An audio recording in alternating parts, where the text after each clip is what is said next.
This video is brought to you by BTI Institute, a New Jersey leader in certification-based management training. Hi, I'm Bob Phillips. I'd like to welcome everyone to tonight's Agile discussion group.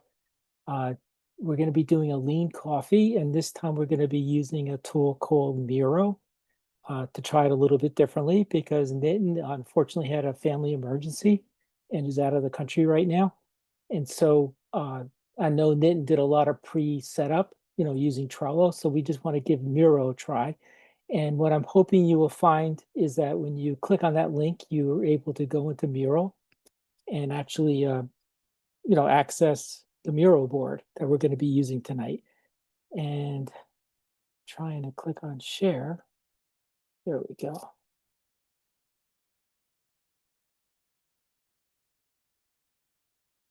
As my screen is coming up.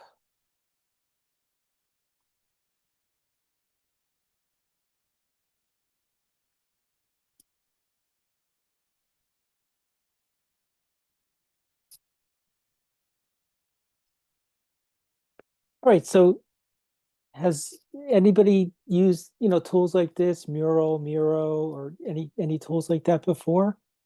Pretty much it's like an interactive thing, and I can definitely see you guys jump in here, and that's great. All right.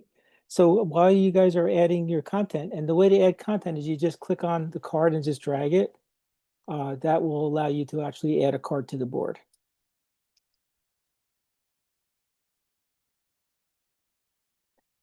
And so what is lean coffee? What lean coffee is a way for us to talk about what is important to us at the time. And it will also give us an opportunity to vote on items that we want to discuss in further detail. And for each topic, we'll have a time box. And Miro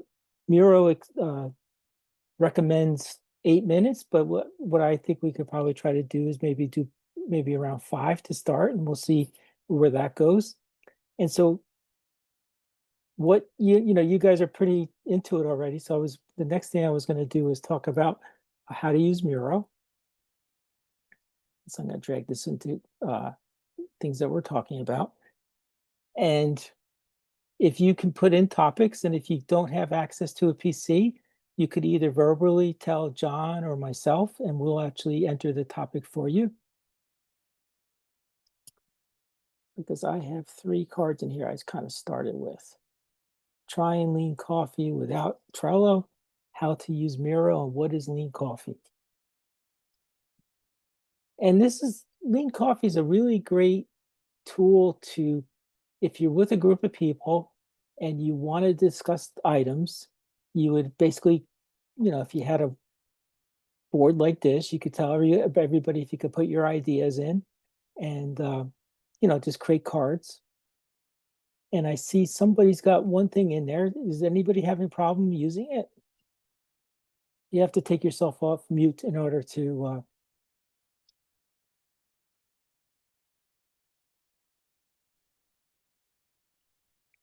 I see one person's able to get something. So what you do is when you drag the card over, you double click on it, and then you can start typing.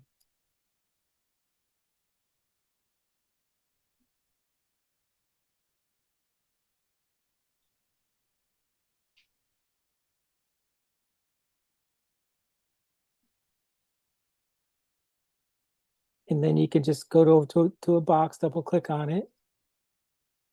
And then you can say, this is my topic.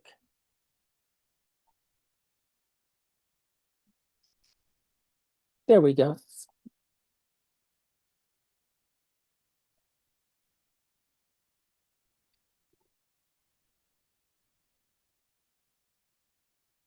All right, Joe, I'd like to how you wrote cool tool.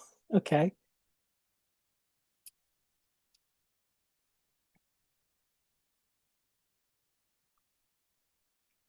Now, again, I'm learning this tool along with you. So tonight we're kind of experimenting together. And what I did was I took out a trial business license because the one thing that I didn't really like about Trello was that it basically forced you to create an account. And, to me, like, I think everybody has too many user IDs and passwords already.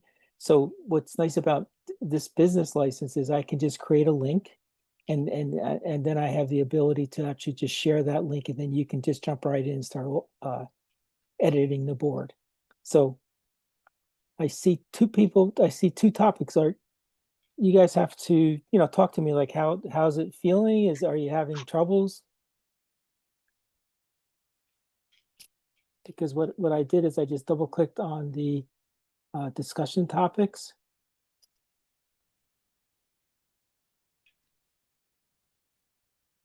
And basically I was able to drag a card away. And if you want, you can use these blank blue boxes to enter your topics just by double clicking.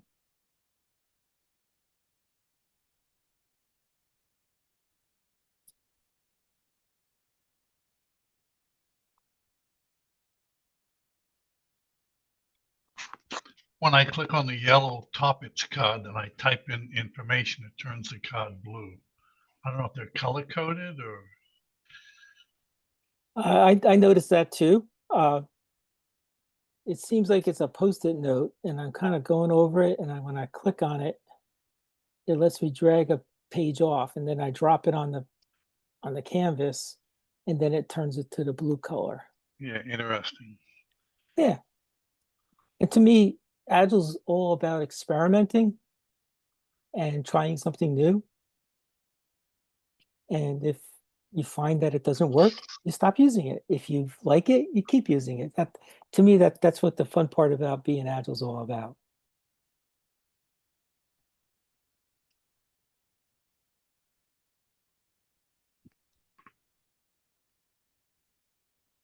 So it looks like there's 12 people in here trying to create content. That's pretty cool.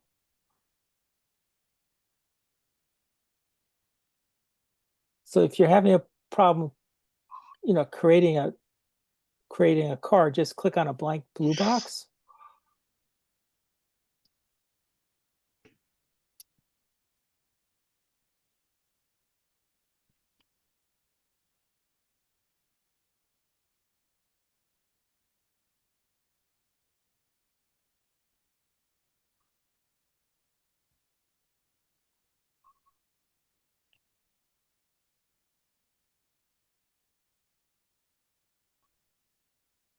I'm going to get rid of the stuff I created that was a little junky. All right, we're getting there.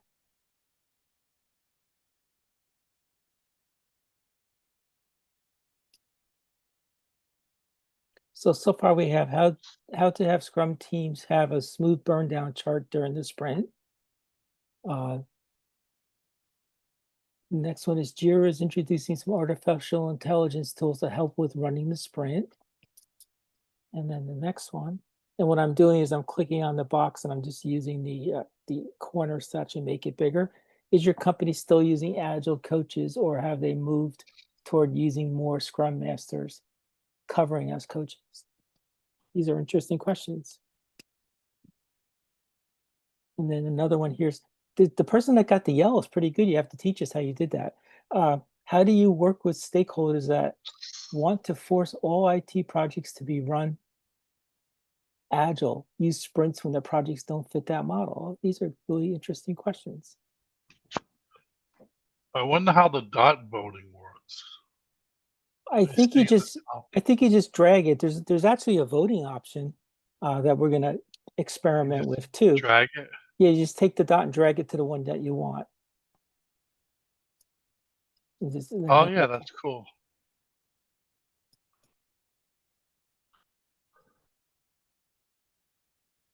And we could just do that. They also have voting where you can give everybody a set number of votes. So any more topics that we want to get in here? So far we have,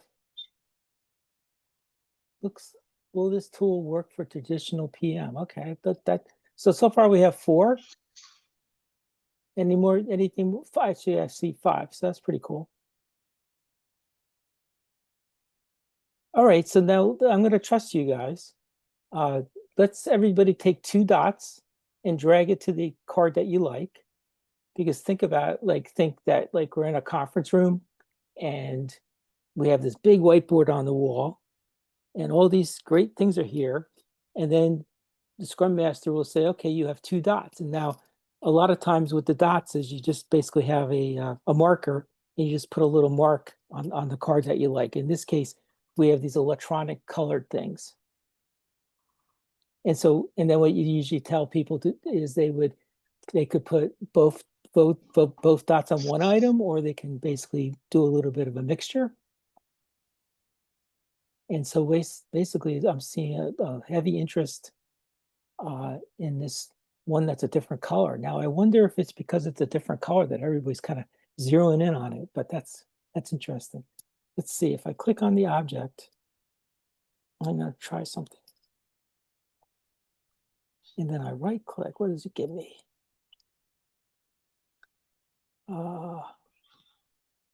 Nothing about colors, interesting.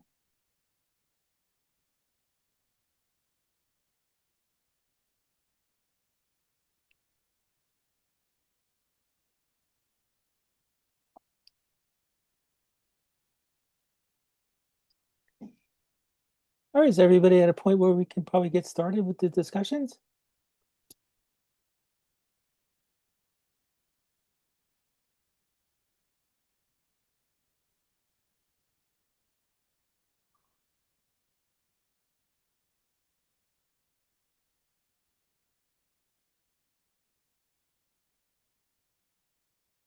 All right, so it looks like, so what we do now is we prioritize the voting using the number of votes.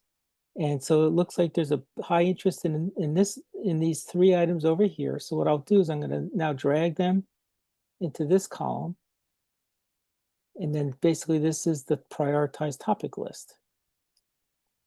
Sort of like the same way when we were doing Trello. So basically we have these 3 topics. And you guys can keep on adding if you like. So the first one is, how do you work with stakeholders that want to force all IT projects to be run agile, use sprints when the projects don't fit that model? That's an interesting question. And so now, what we would do is move, sorry, if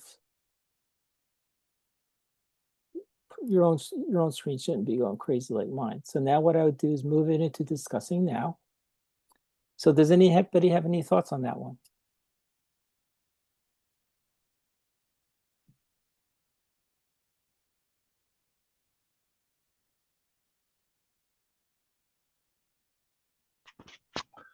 Well, clearly Agile is not for every project.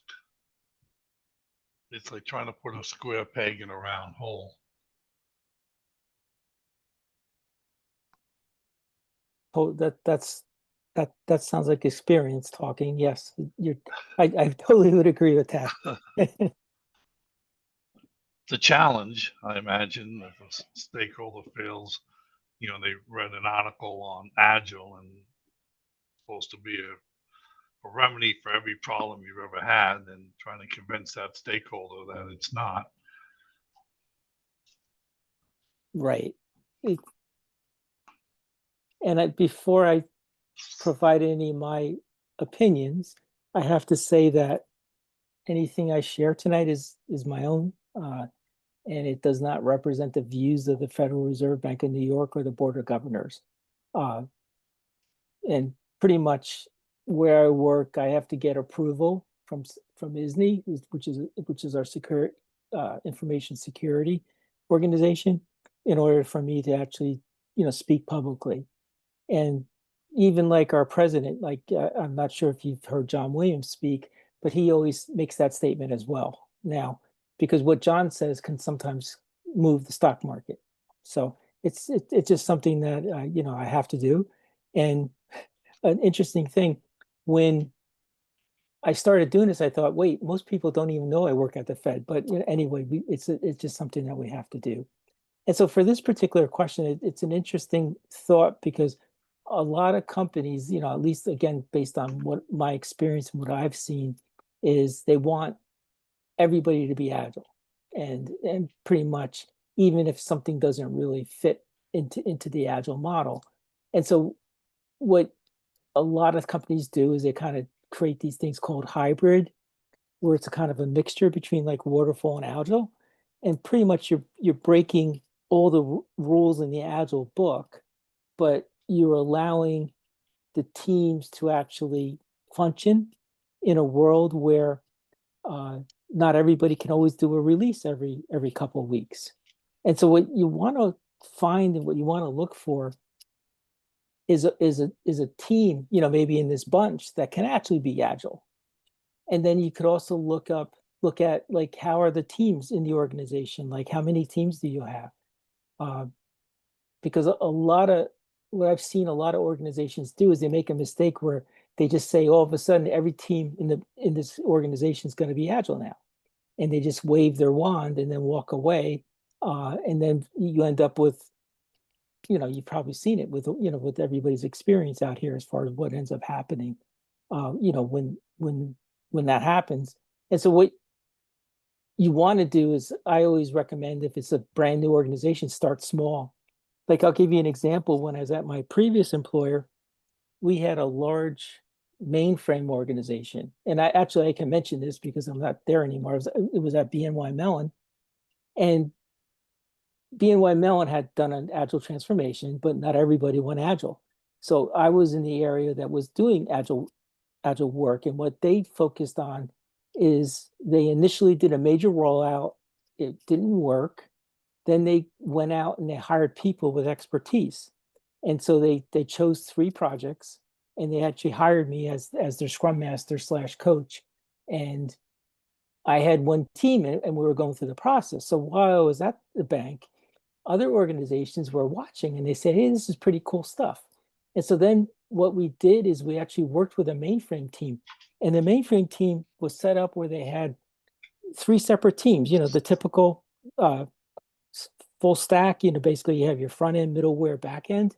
And so each team had a subset of developers for UI, for developers for middleware, and developers for the back end. And so what we did is we said, let's do an experiment. Let's create a team that has a mixture of UI, middleware, and back end people. And number one, that was a hard fight, because you had to let these middle managers, they were kind of seeing that they might be losing a little bit of control here. And so what ultimately happened was, this team was able to accomplish things in lightning speed, because again, if you think about the communication between 3 separate teams and the coordination aspect of it, and the prioritization, where now you have one team that's able to accomplish everything that's needed, and they had all the skills that were needed. So once we demonstrated that, this went on for a couple of months, maybe 3 months.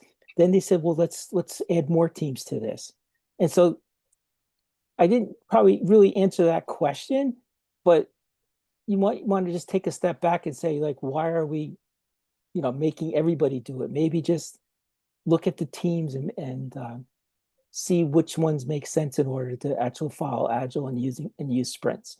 And a sprint, based on the Scrum Guide, a sprint duration is anywhere from 1 to 4 weeks.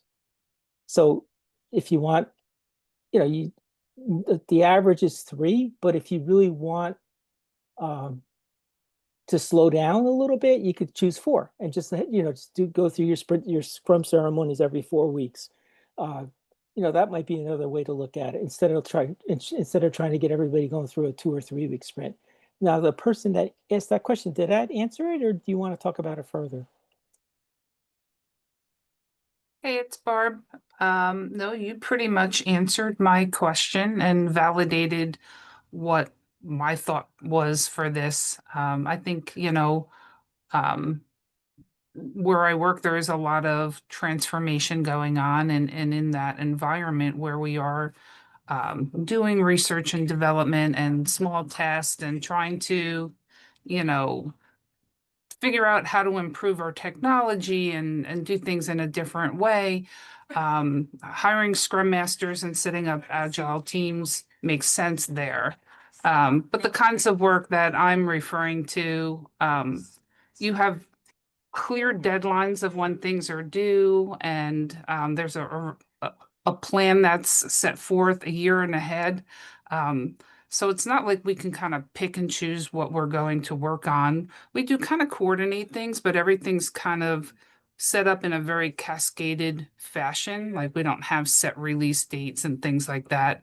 We do have a team that works on the projects that have all the skills needed to complete the project. So, and we deliver on time. We do a great job. It's kind of like if it's working, you don't break it. But I think it's just a very political thing where they want to, the higher ups want to be able to put something on a board that says, oh, we now have, you know 30 teams working in agile, and we're doing more and more, and so there's just this pressure to look that way even though it doesn't make sense. So Can I add something? I mean, that is a perfect example where Agile could help out, because if Mhm. you're stuck, have the fixed mindset of long plans, and what you deliver may not be what's needed at the time the work is done. And breaking up work into smaller pieces might right, and allow the for more kinds innovation and deliver what's more important prioritize wise to the company. right, and the projects that I'm referring to are very short term. Usually we're delivering in 2 months, and it's a rinse and repeat. It's we know exactly what needs to get done. So, and the Right. fact So that if you're saying it's repetitive and short, then I agree. The waterfall or whatever you're doing right now makes sense. Yep, yep. And then we can coordinate like our schedule. I can build things in advance and just have it sitting, waiting to release. I'm not forced into everything fitting into certain release cycles. Um, so I think we have this hybrid approach that works. It's just, I'm trying to figure out, how do I tell people that are trying to dictate this down? And I think in many areas it is needed and it is good, and but it's not a one size fits all approach. And so anyway, you validated what I thought all along, and that's really what I was looking for. And that's why. Thanks for sharing that, Barbara. That I've been doing this for a long time, and a lot of times things fail because people go in with not understanding that certain things don't fit to be agile. Like it just Right. doesn't make sense. Yeah. And why spend your time there? Why not just focus in other areas that do? And that's where the power is. And again, the key is you don't do everybody at once.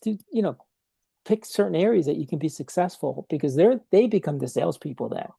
Right. Because Yep. that example I shared, it was amazing. Once that mainframe team actually started working agile, everybody was like, "Wow, I want to do that too." So that's how you get there. But it's interesting, and it's so what I find to be so interesting is it just about any organization kind of encounters the same challenges. Does anybody else have anything to add to that for this card?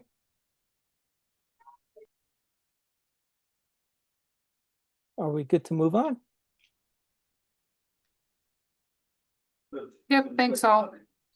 How's this board feeling? Are you guys thinking it's working for us? We discover that it's basically I wanted to the kind of transmission that the just Franklin broadcast on a red put in pocket. this idea of the stakeholders who ask for agile would always be coming from the top, or are they at the peer level as well? Because then the reason why they are asking for agile would change drastically. This is more coming from the top. It's kind of being dictated that we're going to change the way we work, and this is how we're going to do things. And so, Mhm. and again, it's just, it's all good. I mean, it's they are changing or converting things over. Like, they're not hiring any more project managers.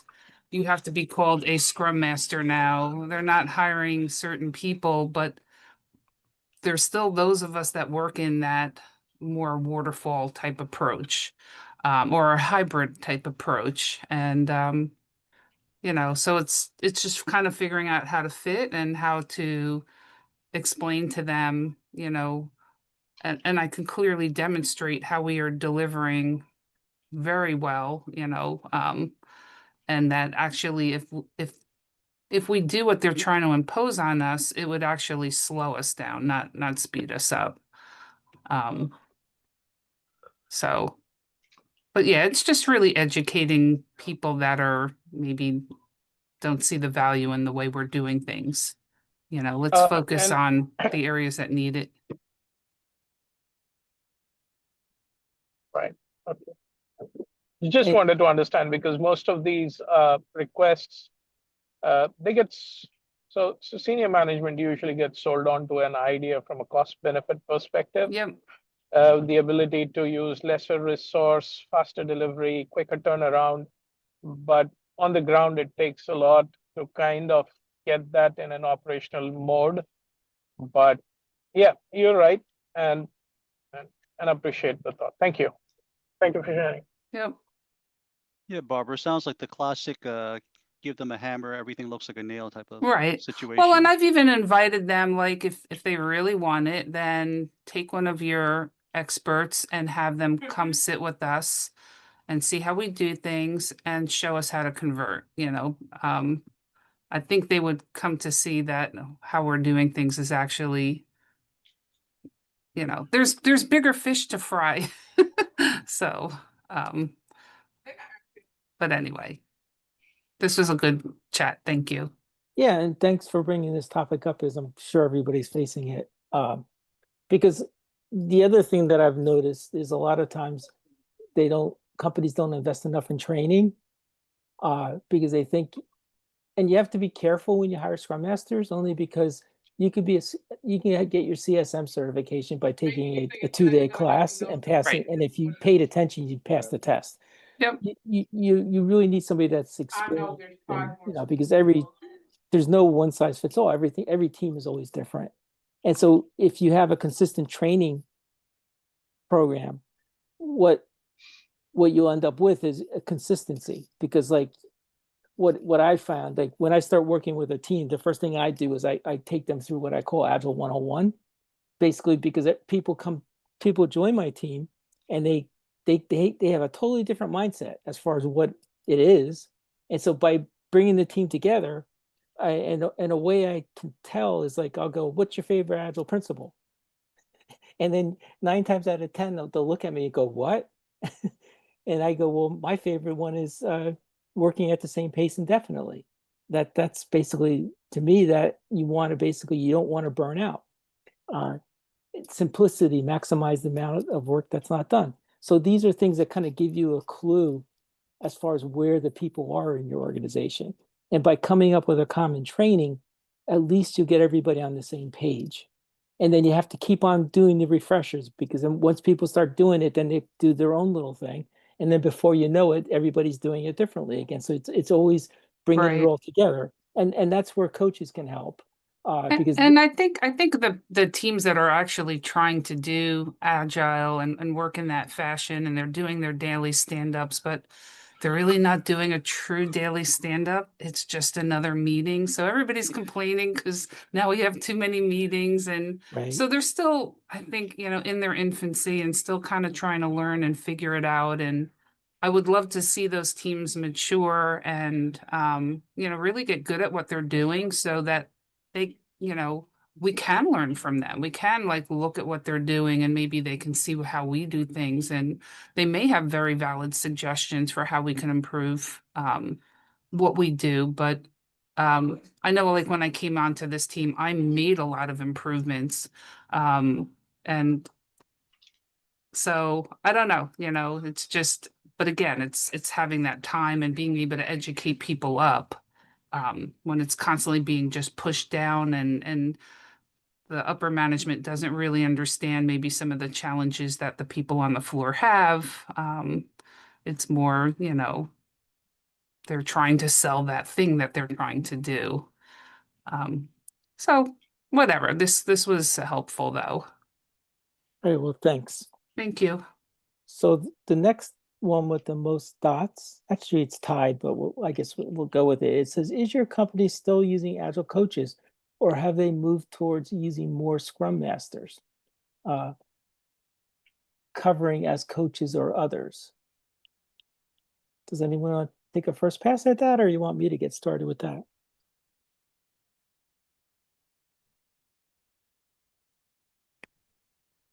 I was the one who put in the question, and it's really relating to the past year or so. People are looking to cost cut. So that's usually one area that they look at cutting first. So I was wondering what was going on at other companies.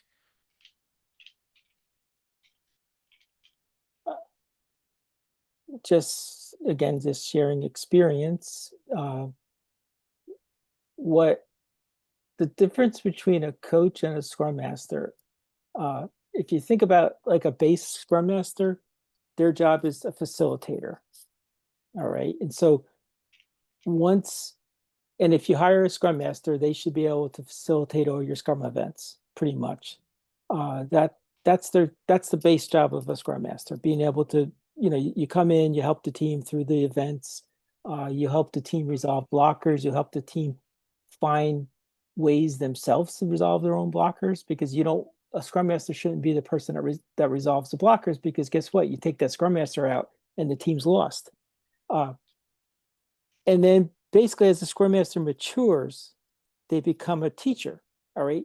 And so what I'm sharing with you is my journey, okay? So basically then you start saying, oh, I can actually teach this stuff. I kind of understand it enough where I can actually teach others. And then you end up helping team members, you end up helping product owners, you end up helping other Scrum Masters. So then basically as that Scrum Master evolves, they become a teacher. And then after that, as they get better and better, they start mentoring others. And so when you mentor somebody, basically you work with them and say, okay, you have this retrospective, what are you going to do? And then basically the person you're mentoring comes up with ideas, and then basically you say, well, you could try this, this, and this. And then basically you come back to the mentee, you know, after they do the retrospective, and you talk about it, you give the person feedback so that they grow their skills and get better. And then finally, in a Scrum Master role, you could be a coach. And that's where, as a coach, you don't actually tell a person how to do it. You have the person discover it themselves by asking what they call powerful questions. So if you have a coach in your organization, you already have all of those four. You know, that comes with the coach. If you only have a Scrum Master, you have, depending on the maturity of that Scrum Master, you may only just have a facilitator. And so that's the main difference. And I wear a Scrum Master hat, and I also kind of sideline as a coach, where people in the organization just come to me naturally, looking for advice and stuff like this. And so I hope I'm kind of helping you answer that question, where the other thing you said is like a coach is one of the first people to go. And that is a risk of being a coach. And there's been, that's been actually happening across, Agile coaches in the industry. And it's definitely much safer to be a Scrum Master while also wearing that coach hat. And did that answer your question? You gave the expected question of people who understand the different roles, but we're talking managers who don't understand the roles, and they say, oh, we'll give those Scrum Masters training, or we think we have experienced Scrum Masters, so we don't need coaches anymore. So I'm just asking what's happening in other companies. Is it similar situations where they're moving PMs to Scrum Masters and Agile coaches to Scrum Masters, cutting Agile coaches after just having them as consultants or having them on for a year and then they're gone? So I'm just asking how the rest of the folks are like, where they Yeah. are. I have a comment on that. Sorry I can't be on camera, but the company that I used to be with, started out, so they were going through a transformation from mostly traditional project management to Agile, and they wanted some coaches because Agile was new to most everybody in the organization. So they at that point hired the Agile coaches. After about 3 years using Agile coaches, they figured they weren't I don't know the decision making, whether it was that they weren't getting the value out of the Agile coaches, or they felt that the Agile coaches had done their job and everyone was now good using Agile. So they started to eliminate the Agile coach positions. Company I'm with now actually relies heavily on an Agile coach in addition to Scrum Masters. So the Scrum Masters are the ones who are running the ceremonies daily and, by sprint. And then on top of that, they have an Agile coach, and the Agile coach role is to make sure that there's some kind of standardization or uniformity across the organization in terms of how Agile is being administered.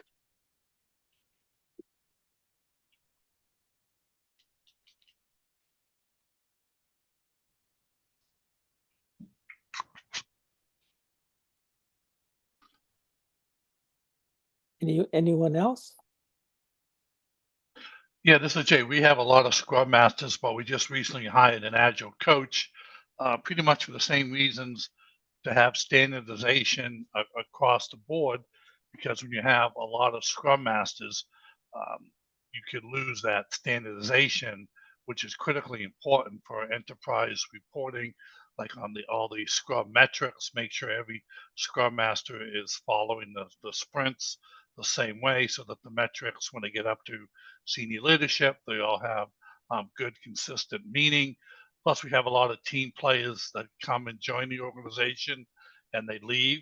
And the coach has been instrumental in having liftoff sessions with a lot of the new individuals to get them up to speed quickly, so that they adopt to the standardized Scrum events, and they're very productive.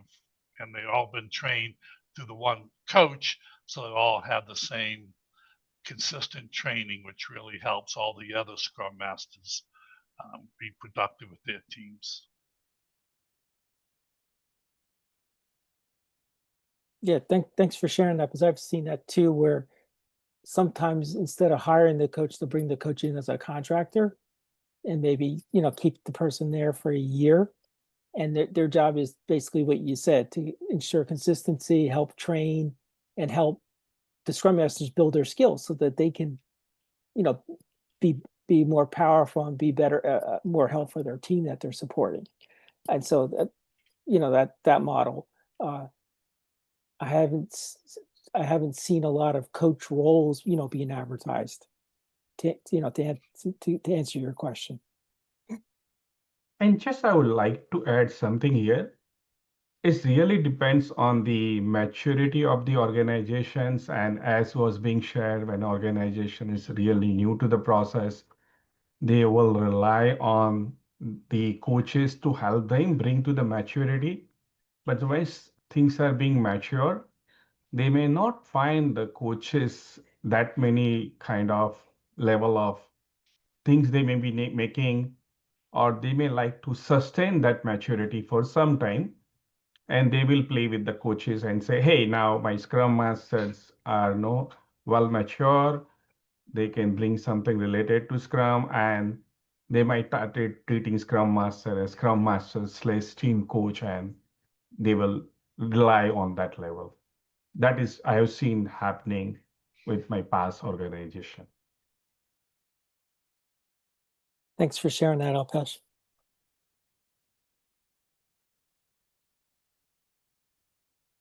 And anyone else? And just to end this conversation from my side, even in my past organization, like even they found Scrum Master role was not really helpful, then they merged Scrum Master role with BA. And now they started coming out that they would need Scrum Master / BA. So when Scrum Master is not doing anything, which is typically a tough question to answer, but they say they will do the BA activities, so they kind of very individual height. and mainly the organization who looks from the resource perspective, like everybody should be fully occupied, 100% utilization. They try to feel that way. And when they find coaches are not fully utilized, they would like to get rid of the coaches.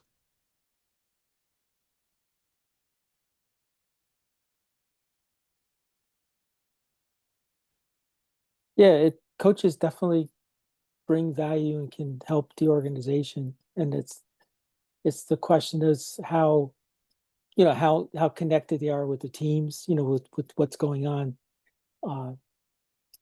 Because the way to tell if a coach is doing really well is like if the scrum master has a problem, the first person they call is the coach, right? But that has to come naturally. You can't really force that kind of a relationship.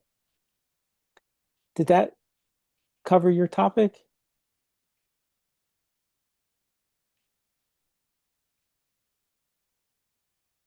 Is that a yes? Yes. Okay. All right. Well, thanks. All right. So I'm going to pull this one over now. How to have a scrum team have a smooth burn down chart during the sprint. Does anyone want to take a pass at that one? Yeah, this is Jay. I posted this comment. Ideally, we would like to have the burn down chart trend line, which is the negative 45-degree angle. But in reality, because the story points need to be, the story needs to be designed, developed, tested, and reviewed during the 2-week sprints, we don't get this perfect 45-degree negative trend line. We kind of get a flat line for almost half the sprint.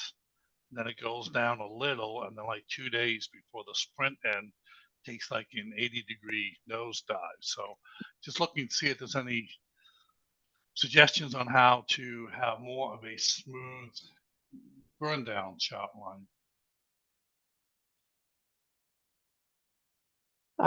I've seen those burn down charts, and they always have that the last day of the sprint, it's like that straight line going across and then straight down.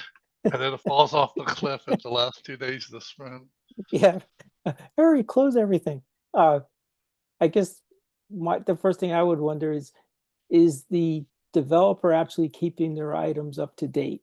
And again, a lot of times the scrum master sometimes falls into that trap where they're actually updating the items as they progress through this sprint, and that could cause part of the problem, because again, the bad thing about having the scrum master do it is now you're doing status reporting, because the scrum master has to go around to everybody saying, where is this? But if you have the team member do it, it's more on top. And now let's assume the team member's doing it. So now the question is, do they have the discipline in order to actually go in and actually update the board, as it's progressing? And a good way to kind of help with that is maybe visualize your process. You're following Scrum, but it doesn't say you have to have to do, in progress, and done. You could have multiple columns in Scrum that would actually reflect where the item is. And then that, in essence, would help the developer when they're moving their item through the process to actually change the statuses. And when it does get to done, actually get it closed. And then the other thing would be to think about is done to UAT or is done to production. Like there's this big discussion going on, like should our done represent if it's in UAT, or should our done represent if it's in production? Now, I always argue that there's no business value until it's in production. But a lot of teams will argue saying, well, it's not my fault. It's been in UAT for 2 months. We're finished. We gave it to the customer. So it's all those kinds of things as far as how to help. And what first comes to mind is making it more visual, making the board more visual so that they can actually see it move, and also trying to get the people doing the work to change the statuses. Yeah, I agree. That's at least the top two reasons. One, the team's not updating it. And I guess giving them reminders, hey, team, please update it before the stand-up. And if something comes up during the stand-up as a conversation, you say, hey, please update it now or immediately after the meeting. The status columns also help out a lot. Sometimes you can't tell if something's blocked. So one common column I have the teams add is usually something like blocked.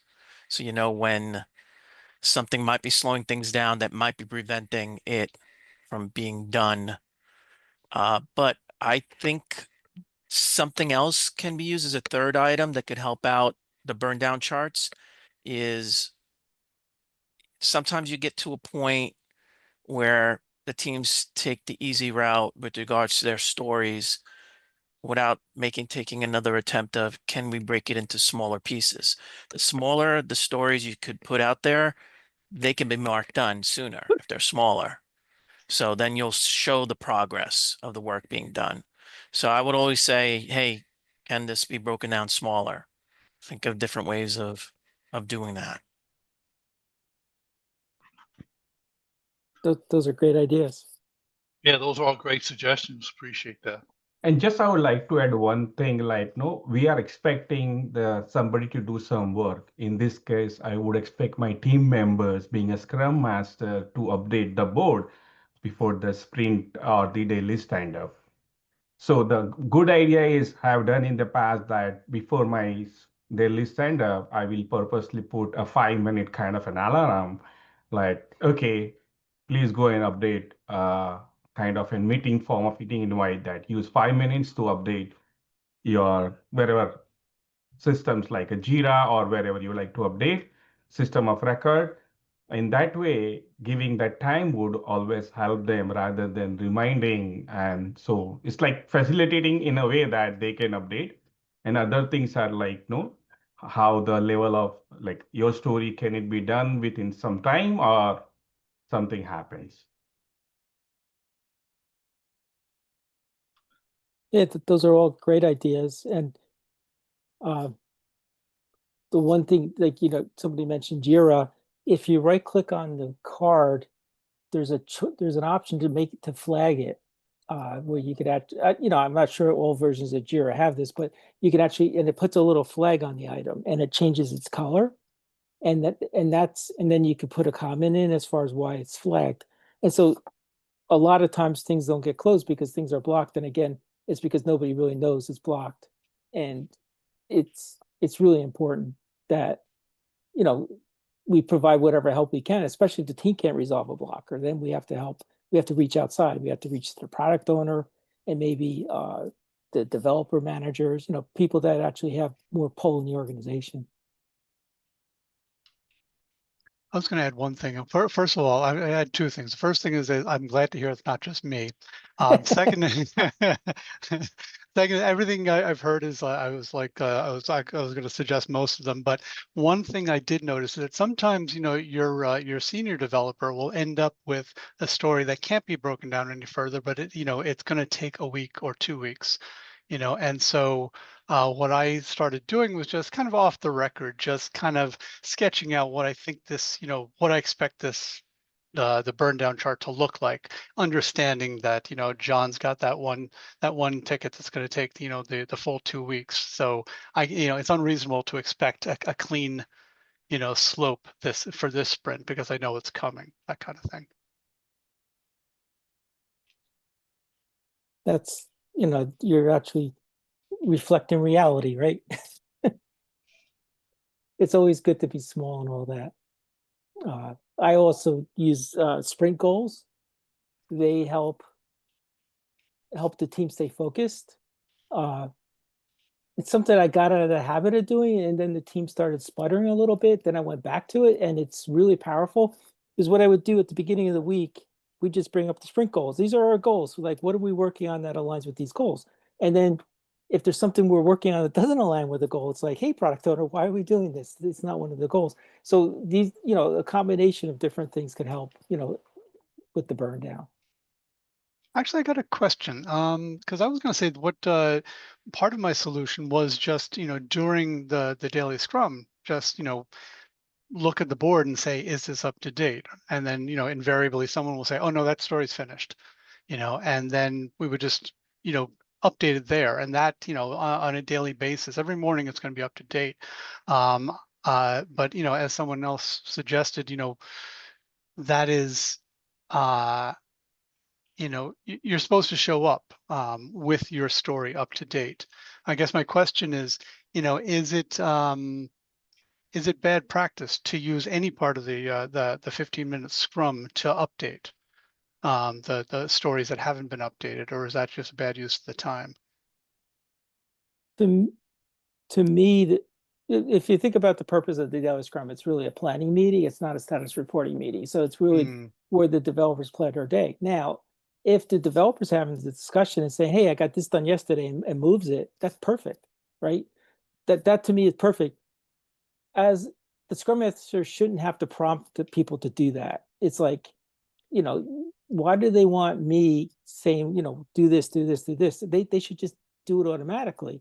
And then you could use tools like working agreements where you could get the team together and say, okay, how we, you know, the working agreement might be you're going to keep your stuff up to date, right? And so now, because nobody, the rest of the team doesn't want to hear you asking a person's status, and then hopefully you're not the one moving it, right?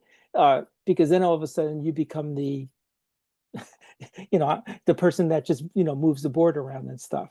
And whenever what I do, I train my team, like I say, because like we have on our board, we have a handoff to QA. All right. And what we end up doing is when the development's done, before we go into our QMO environment, QE looks at what the developer built, makes sure it looks okay, then pulls it into QMO. And when that happens, the QE person's name ends up on that ticket. And so what I've been trying to do is teach my team, like when this happens, update the ticket. And so it just takes time for people to get used to it, because if you keep on doing it, it's never going to change. It's just human nature. But Yeah, I was going to say, this is and that was interesting. my experience. You know, early on in the project, there was a lot of it, but then, you know, I guess like microdoses of shame, you know, eventually take hold and people become more responsible. Yeah. Right. And and you want the team to manage themselves. You want, if you have a working agreement, then basically if somebody's not doing it, other team members should say something like, hey, why are you making us talk about this now? Just do your stuff. And it's not like rocket science, right? It's, you know, how much work is it to drag something across a board? But sometimes it just makes me wonder. Did we cover the topic? Are we okay? Yes, I think this is a great input from everyone. This is like classic suggestions. So really shows you know the audience expertise in this area. So do appreciate that. And so we got 7 minutes left, but we need to leave a couple minutes for John to give some announcements and stuff. So basically, the last one says Jira is restructuring some artificial intelligence, is introducing some artificial intelligence tools to help with running the sprint. Yeah, this is Jay. I posted that item as well, which I think is really cool. You can write a paragraph on an epic, and then you just have an AI little tool to the right of the epic, and just a drop down list appears. And one of the items is create the child stories from this description of this paragraph.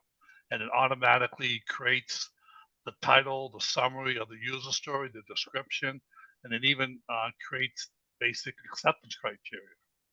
So just that's just one small example of the AI tools that are being incorporated into Jira, into Confluence, that can really help the Scrum Masters.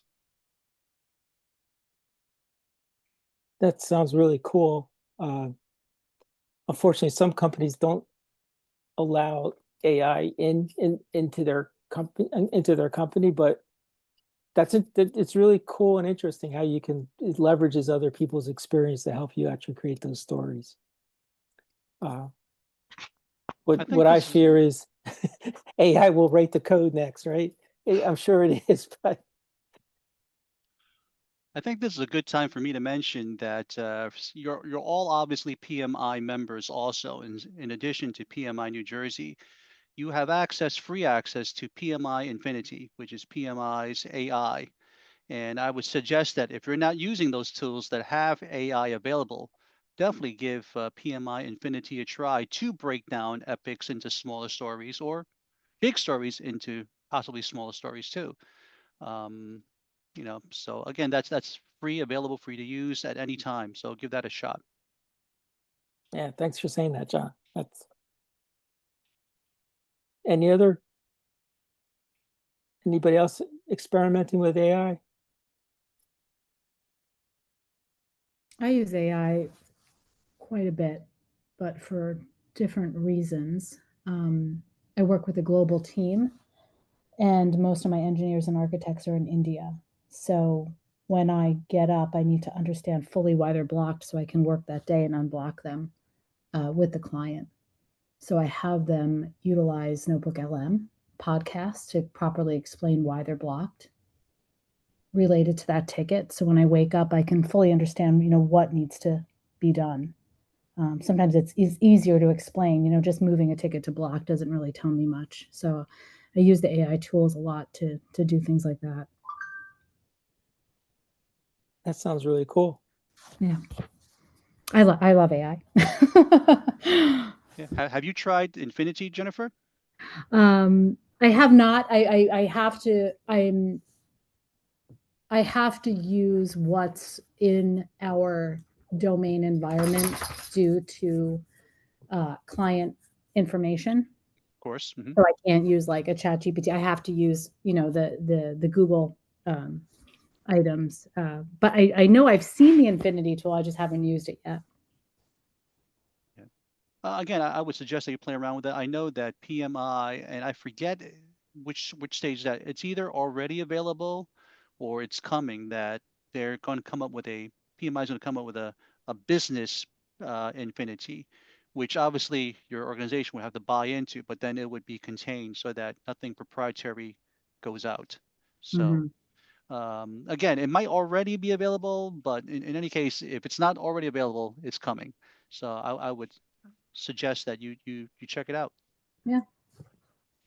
At our organization also, we are using AI, but with a different way, that we are using WebEx and WebEx-based AI, whereby meetings being recorded and transcribed and even generating meeting notes automatically, action items. So everything is being set in a way that as soon as meeting is done, within 5 minutes, everybody will get recording, transcription. So you don't have to wait for somebody to do it. And anything you'd like to go, just go to that relevant topic and get the information. So even though if you cannot attend for various reasons, and as you know, nobody will be attending the meeting, but that way they can take that information and they can just play around and do that. So it's very, very helpful.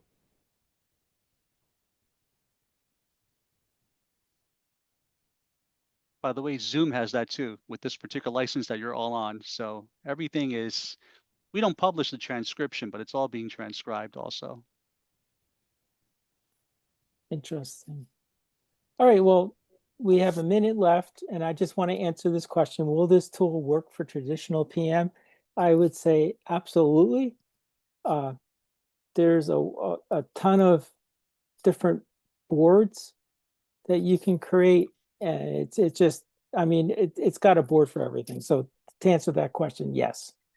Even if you want to do a lessons learned or anything, that a traditional PM might want to do, you could do with Miro.